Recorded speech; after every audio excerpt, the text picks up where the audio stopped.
gracias al doctor Bonilla y al Centro Internacional Miranda por esta magnífica oportunidad de conversar sobre este tema que nos está pues interesando bastante en este momento con la consulta nacional educativa.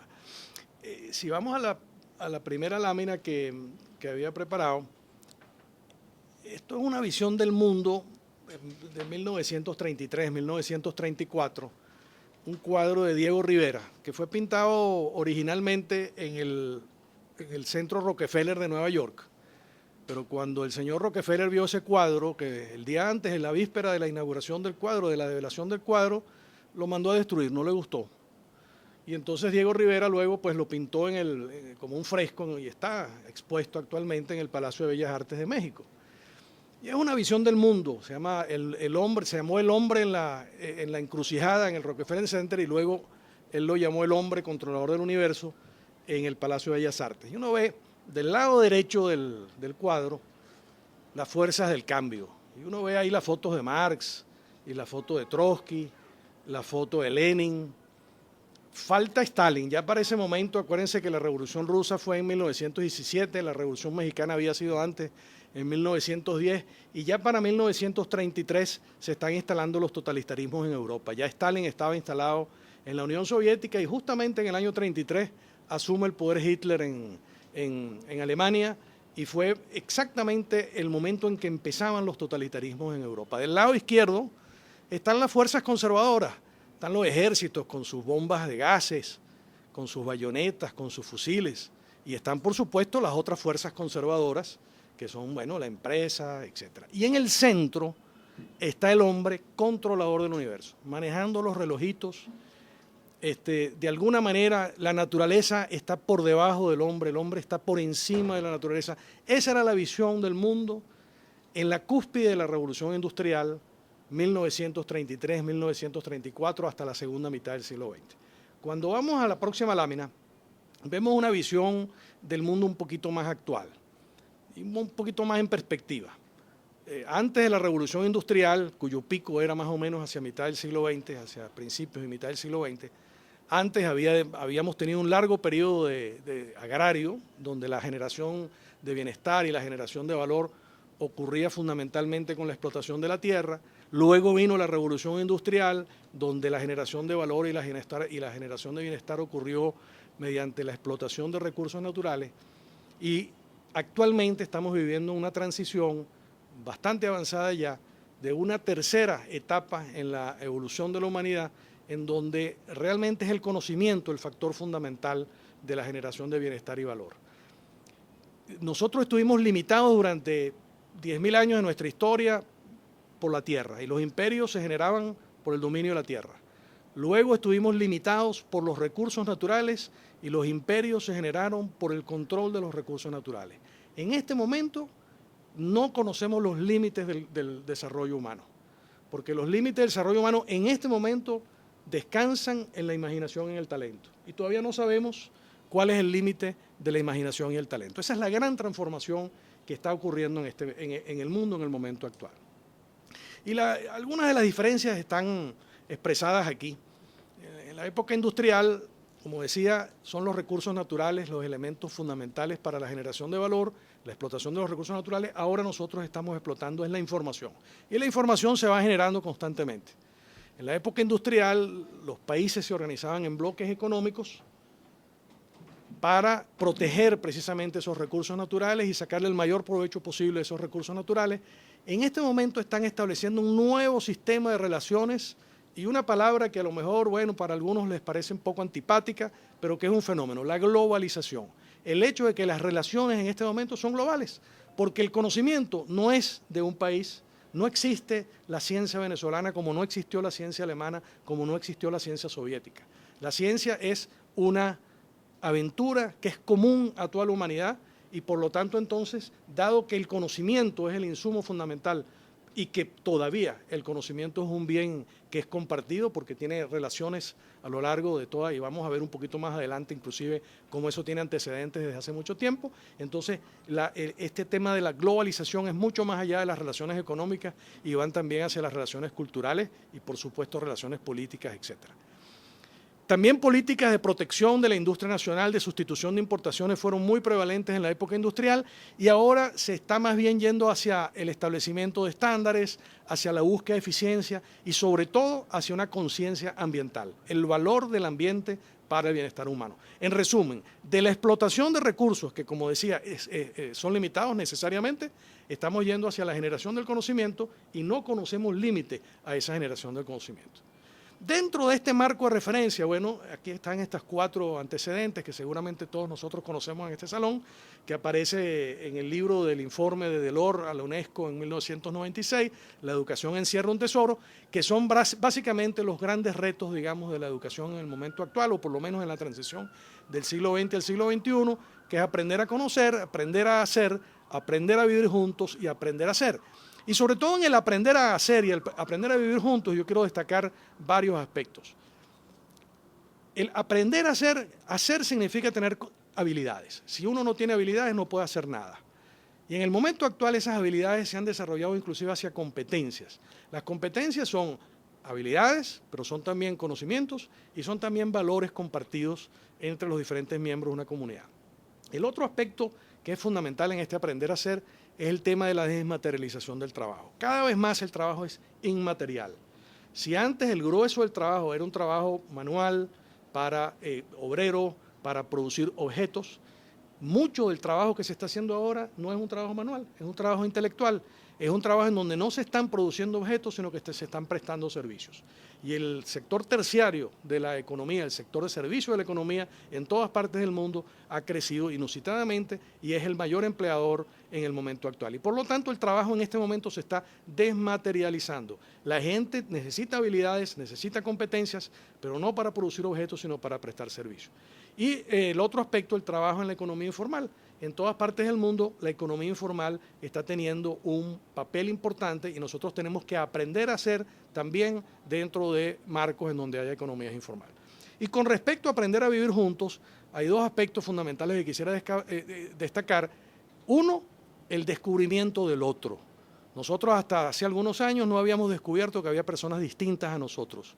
En este momento estamos perfectamente al tanto de que nosotros somos todos diversos, tenemos gustos distintos, preferencias, orientaciones sexuales, etcétera, etcétera, etcétera, que nos hacen diferentes y que nosotros tenemos que descubrir a los otros y aprovechar ese valor que tiene el otro y que puede hacerme a mí una mejor persona. Y el hecho de trabajar por objetivos comunes, de que cada vez que nosotros incorporamos a personas en objetivos que son objetivos comunes, entonces no solamente ayudamos a la sociedad, no es solamente un tema altruista, no es solamente un imperativo moral, sino que es inclusive un imperativo económico que frente al conocimiento y a la construcción del conocimiento como la manera más, que más agrega valor en el momento actual al bienestar y a la economía también, entonces la incorporación de personas y el trabajar para perseguir objetivos comunes se vuelve prácticamente un imperativo social y un imperativo económico, más allá de ser, por supuesto, también un imperativo moral. Vamos a entrar al tema ya de la educación, construcción del conocimiento, cómo nosotros hacemos para aprender. Ya en el momento actual realmente no estamos hablando de enseñar, sino que estamos hablando de aprender. Es poco lo que el profesor puede enseñarle a un estudiante, es mucho lo que el estudiante puede aprender. Y para eso tenemos que generar círculos virtuosos de aprendizaje. Tenemos que tener una motivación para aprender, tenemos que adquirir información. De esa información tenemos que convertirla en conocimiento a través del procesamiento de esa información, la comprensión de ese conocimiento, bueno, pues lo convierte efectivamente en un conocimiento y una vez que nosotros dominamos ese conocimiento nos preguntamos, bueno, ¿y hacia dónde vamos con eso? ¿En dónde lo podemos aplicar? ¿A dónde nos lleva ese conocimiento? Y eso genera nuevas motivaciones para nuevos aprendizajes y vamos generando constantemente ese círculo virtuoso del aprendizaje. Y esto no es nuevo, realmente este círculo virtuoso del aprendizaje tiene ya varios siglos con nosotros, previo inclusive a la Revolución Industrial. Y yo quise traer este párrafo del ensayador de Galileo Galilei, un libro de 1632. Por cierto, un original de ese libro está en Mérida, en la Universidad de los Andes, porque el que fundó la Universidad de los Andes, no recuerdo su nombre, se trajo consigo en su maleta ese libro, que es una edición original de la época de Galileo. Acuérdense que no existía la imprenta todavía y por lo tanto esas cosas eran manuscritas y un ejemplar de ese libro está ya en la Universidad de Mérida. Pero bueno, lo que dice es lo importante, la naturaleza está escrita en ese gran libro, el universo que está continuamente abierto ante nosotros para que lo observemos. Pero el libro no puede comprenderse sin que antes aprendamos el lenguaje y el alfabeto en que está compuesto. Está escrito en el lenguaje de las matemáticas y sus caracteres son triángulos, círculos y otras figuras geométricas sin las cuales es humanamente imposible entender una sola de sus palabras. Sin ese lenguaje navegamos en un oscuro laberinto. La próxima lámina. Entonces, esto es una cosa muy vieja, tiene ya casi 400 años y pico, casi 400 años, pero tienes una enseñanza muy actual. En el momento actual estamos fascinados con el Internet y debemos dejar para Internet lo que puedan hacer las máquinas y debemos dejar para los humanos lo que solamente los humanos puedan hacer. Y lo que nosotros podemos hacer está, como decíamos antes, limitado por nuestra imaginación, limitado por nuestro conocimiento. Y el objeto de la educación hoy en día es el de generar esas competencias en habilidades, conocimientos y valores que fundamentalmente están representados por el lenguaje, por las matemáticas y por la ciencia, ciencias sociales y ciencias naturales, por supuesto. ¿Cómo es la inversión en investigación y desarrollo en relación al PIB en diferentes países del mundo? Hay mucha variación, desde un porcentaje muy pequeño del PIB hasta porcentajes relativamente importantes. Las cifras oficiales en Venezuela indican que nosotros invertimos el 2,69% del Producto Interno Bruto en investigación y desarrollo. Eso nos coloca en algún lugar entre Francia y Alemania. Pero si vamos a la próxima lámina, vamos a ver que esa cifra del 2,69% del Producto Interno Bruto corresponde al año 2009 y supuestamente del año 2009 en adelante esa ha sido la cifra de inversión en investigación y desarrollo. Sin embargo, en producción de conocimientos eso no se refleja. Nosotros desde a partir del año 80, por ejemplo, hasta el año 2004, 2005, tuvimos un crecimiento constante del número de artículos científicos producidos en Venezuela. Y a partir del año 2008 en adelante hemos tenido una bajada precipitada. La pregunta es ¿por qué? ¿Por qué está bajando la producción de conocimiento en Venezuela? Si la producción de conocimientos es la puerta hacia el desarrollo humano en esta transición de la era industrial hacia la era del conocimiento, ¿por qué nosotros tenemos una disminución tan acentuada de la producción de conocimiento? Si vamos a la próxima lámina, vemos a lo mejor un poquito la clave de por qué estas cosas están ocurriendo. Esta es la producción de doctores por cada 100.000 habitantes en diferentes países. Por ejemplo, los Estados Unidos produce 20 doctores por cada 100.000 habitantes al año. España produce 10. Brasil produce 5 aproximadamente. México produce 3. Nosotros producimos un doctor por cada 100.000 habitantes. Y luego en triangulitos están los doctores en ciencia e ingeniería, en ciencias duras, digamos lo que llamamos ciencias duras, física, química, matemáticas, ingeniería. Biología también. Y cuando vemos que, por ejemplo, en Estados Unidos la mitad de los doctores son en ciencia o ingeniería, en España prácticamente todos los doctores son en ciencia e ingeniería, en Brasil 2/3 de los doctores son en ciencia e ingeniería. Nosotros en Venezuela tenemos menos doctores por cada 100.000 habitantes en ciencia e ingeniería que cualquier otro país prácticamente de Latinoamérica. Nosotros producimos un doctor por cada 100.000 habitantes, pero en cosas distintas a la ciencia y la ingeniería. Nosotros no estamos orientados hacia la producción de conocimientos en Venezuela, estamos orientados hacia alguna otra cosa. Entonces, bueno, esas son claves que nosotros tenemos que escudriñar por qué nuestro comportamiento es de esa manera. Próxima lámina. Los retos de la educación. Nosotros evidentemente necesitamos una educación que sea pertinente, que sirva para algo, que tenga cierta calidad y tenemos que medir esa calidad de alguna manera, y tiene que ser sostenible, tenemos que buscar sostenibilidad en esa educación. Tenemos que preguntarnos qué necesita la sociedad y esa calidad la tenemos que definir, bueno, en ámbitos culturales, académicos, digamos, dentro de categorías culturales académicas, dentro de categorías económicas y sociales, y por supuesto dentro de categorías históricas y políticas también. Pero tenemos que hacer esas definiciones de lo que son la calidad y tenemos que tener instrumentos de medida de la calidad. Si nosotros no desarrollamos instrumentos de medida de la calidad, realmente a lo mejor estaremos hablando de muchas cosas, pero no nos podremos poner de acuerdo, porque no vamos a poder nosotros manejar un lenguaje común que nos indique hacia dónde queremos ir. En el momento actual que vivimos, la época ya, vamos a llamarla postindustrial, la época del conocimiento, donde ya no estamos no es la industria, no es la protección de recursos naturales lo que nos va a generar mayor bienestar, lo que nos va a generar mayor calidad de vida. necesitamos que haya pluralismo, que haya tolerancia en las sociedades. Esa es la forma como las diversas sociedades del mundo logran equilibrar todas sus tendencias. Reconocimiento a la diversidad, como mencionábamos antes, construcción de ciudadanía, búsqueda de justicia y otro punto que lo quiero reiterar nuevamente, el tema de la sostenibilidad. Los esfuerzos que nosotros tenemos que hacer tienen que generar valor para que sean sostenibles. De lo contrario, no los vamos a poder sostener en el tiempo. Y ya para ir terminando, y después quiero leerles una posición de la Academia de Ciencias Físicas, Matemáticas y Naturales acerca del tema de la educación.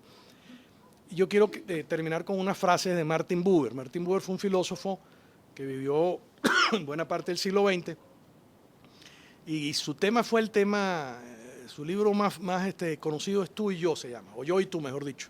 Yo y Tú, el descubrimiento del otro, cómo a través del descubrimiento del otro y los encuentros entre las personas es como él veía, digamos, la filosofía. Él decía, toma toda la vida aprender a tener tus propios puntos de vista, compartirlos con otros, estar abierto a los demás sin perder tus criterios y mantenerlos sin cerrarse a los de los demás.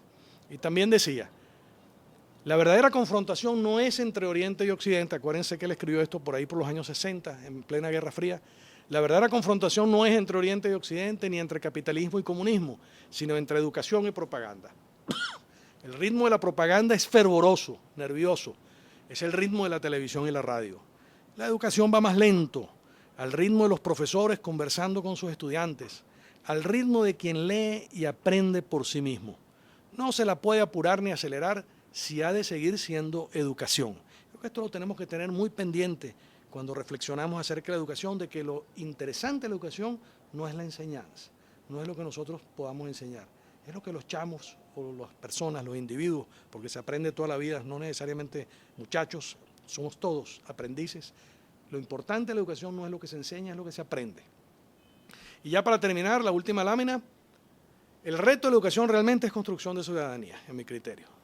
Habilidades, conocimientos, el reconocimiento del otro, el respeto de las personas y sobre todo los valores que orientan la actividad humana, que son lo que realmente nos van a dar la base para poder diseñar las estrategias educativas. Yo me voy a permitir en los últimos minuticos, no sé si tengo 5 minuticos más, para, tengo aquí varias copias de este documento, que es de la Academia de Ciencias Físicas, Matemáticas y Naturales, que es un pequeño análisis y unas reflexiones acerca de la calidad educativa.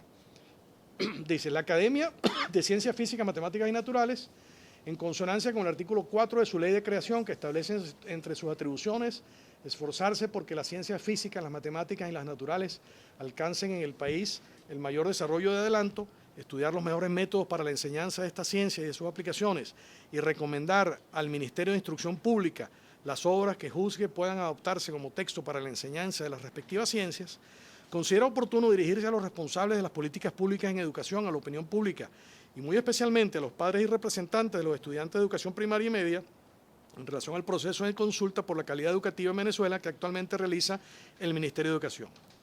Celebramos que ahora se atienda a la calidad luego de lustros de atención casi exclusiva a los aspectos cuantitativos de la matrícula escolar. La calidad de la educación requiere de varios elementos para materializarse.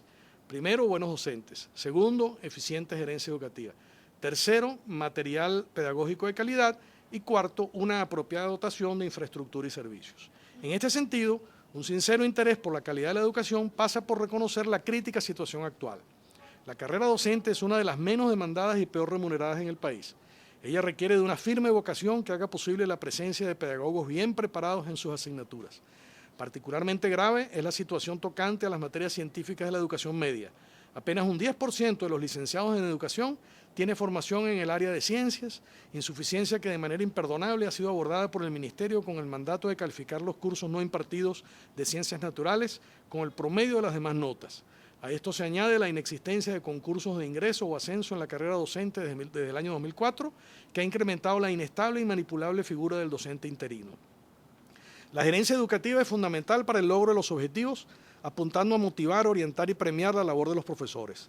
No puede ser improvisada ni sujeta a modelos centralizados o ideológicamente orientados. Muchos de los equipos directivos y supervisores de los centros educativos adolecen de las mismas carencias anotadas en el punto anterior y actúan con frecuencia al servicio de lineamientos políticos más que pedagógicos o gerenciales. El tema de la calidad de los textos escolares ha sido objeto de intenso debate. La loable iniciativa de proveer a todos los niveles de la educación primaria y media general con una colección de textos gratuitos se ha visto enturbiada por la baja calidad de los contenidos y el sesgo político que se aprecia en los más de 50 volúmenes de la llamada colección Bicentenario y los contenidos del proyecto educativo Canaima.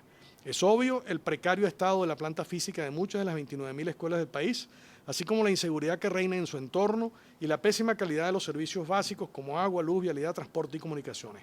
Hay un déficit de más de 3.000 escuelas, a pesar de lo cual solo 12 fueron construidas en 2013 y 120 se programan para su construcción este año. La falta de laboratorios y bibliotecas debidamente equipadas en muchos planteles afecta la calidad de la educación que reciben los jóvenes. Este panorama desolador es el producto de décadas de descuido y habla por sí solo de la magnitud del trabajo pendiente. Si la preocupación del Ministerio de Educación por la calidad de la educación es genuina, los ejes de acción para el Estado son muy claros. 1. Valorar la carrera docente con programas intensivos de formación y mejoramiento profesional para garantizar elevados niveles de calidad, a la vez que establecer salarios competitivos que hagan atractiva la carrera docente como medio de vida y envíen una clara señal de la importancia de esta profesión para el país. 2. Invertir fuertemente en infraestructura educativa, construir las escuelas faltantes, dotar las existentes con apropiados salones de clase, bibliotecas y laboratorios, asegurar un ambiente higiénico con buenos servicios, accesibilidad y seguridad. 3. Amalgamar la voluntad de los diferentes sectores del país, padres y representantes, expertos en educación, universidades, organizaciones e instituciones vinculadas con el tema, así como empresas, grupos económicos y fundaciones, en torno a la imperativa necesidad de disponer de una educación de calidad basada en un currículum educativo alejado de sesgos ideológicos, cuya mira sea la de formar ciudadanos competentes, con independencia de criterio, socialmente responsables y capacitados para explotar al máximo su iniciativa y creatividad en beneficio propio y de la sociedad. El reto que tiene el Ministerio de Educación para mejorar realmente la calidad de la educación que se imparte a nivel primario y secundario es inmenso. Sobrepasa con creces la información que pueda ser recabada de la encuesta que está llevándose a cabo. Las deficiencias de nuestro actual sistema son fácilmente constatables si sometemos a nuestros estudiantes y docentes a evaluaciones de sus competencias de lenguaje, matemáticas y ciencias naturales basadas en estándares internacionales. Siendo la educación un elemento del más elevado valor estratégico para el desarrollo del país y el bienestar de sus ciudadanos, es imperativo trabajar en la calidad de nuestra educación, tomando en cuenta los elementos discutidos en este comunicado, expresión de nuestra gran preocupación por el tema. Gracias.